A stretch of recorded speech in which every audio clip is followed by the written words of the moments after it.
And to duplicate, you can either right click and just click duplicate, or you just press shift and then command D. Right. Now look at something. I want to select some slides. If I want to select the first and the last slide, for example, I just press command or control and I select the individual slides.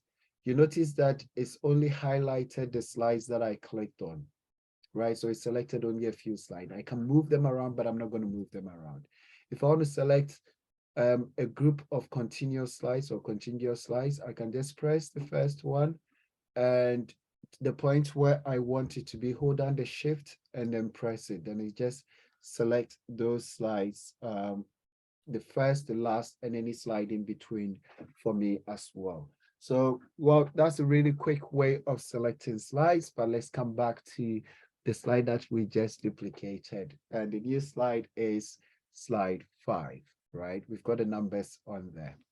So in here, I just want to select the test I've got in there and do different alignment. At the moment, they are all left aligned. So if you're on your home button, you notice that we've got the left alignment selected for you.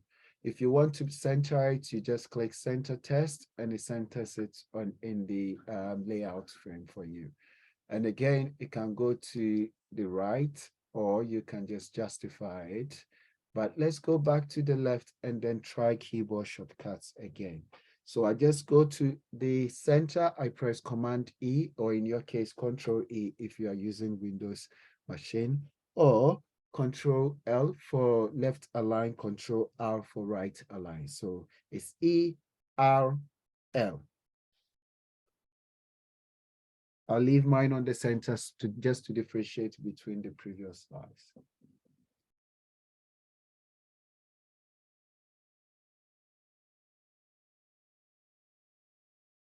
Only 1L.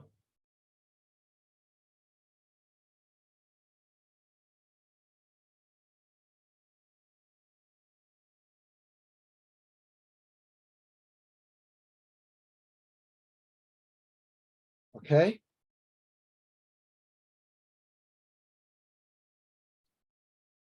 Are you okay up to this point?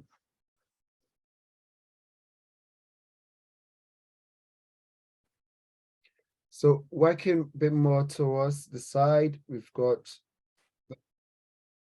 I'll just do a bit something to make it look good. So I go in, I go to design, and then maybe I'll find some design suggestions and put something there. It's taking forever. Yeah, no suggestion. Okay, because there are too many images. This one will have something. Hopefully. Yeah, okay. It's given up on us. Right, let's carry on. We work with this one. So let me duplicate. Oops. Let me duplicate this one.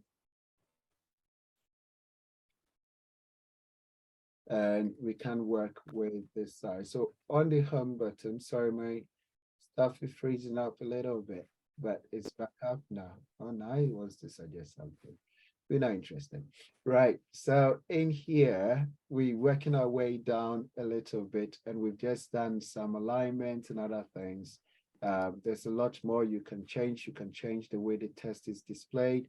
At the moment, it's horizontal, or you can, let's play with them anyway.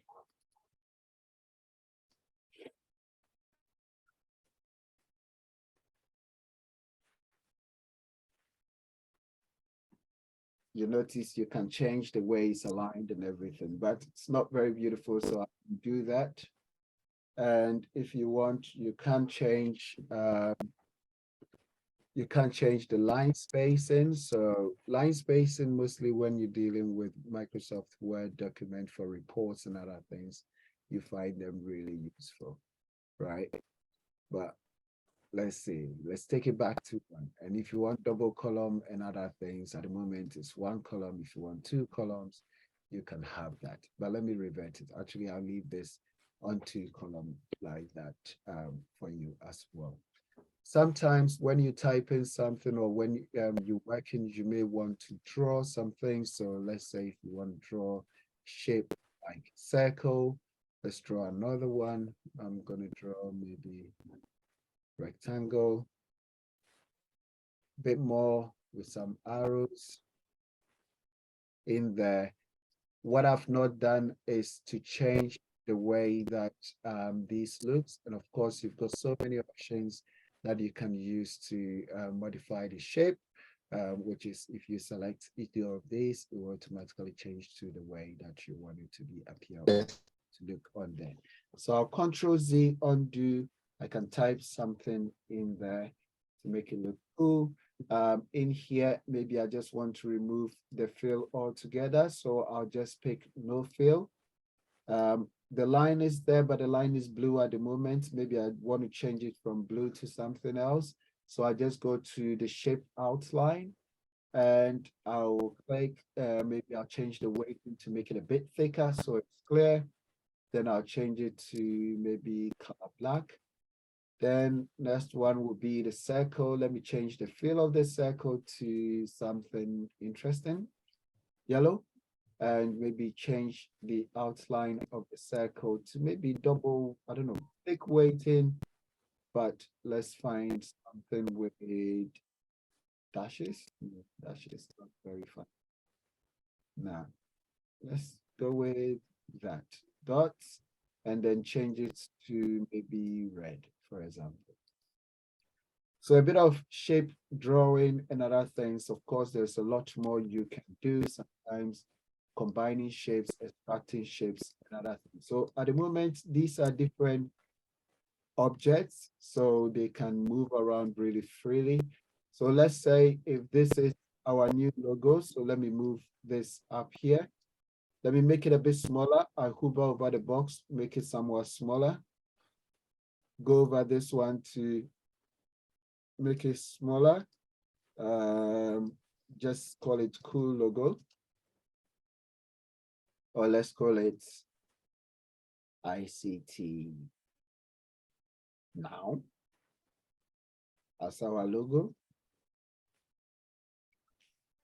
And we want to combine all of these. So we select each object, hold down Control, select each of the objects, right click, and we go to group. So they become one object, and now we can move them around. We can shrink the whole object. We can duplicate the object and have more, which is just Control C, Control V.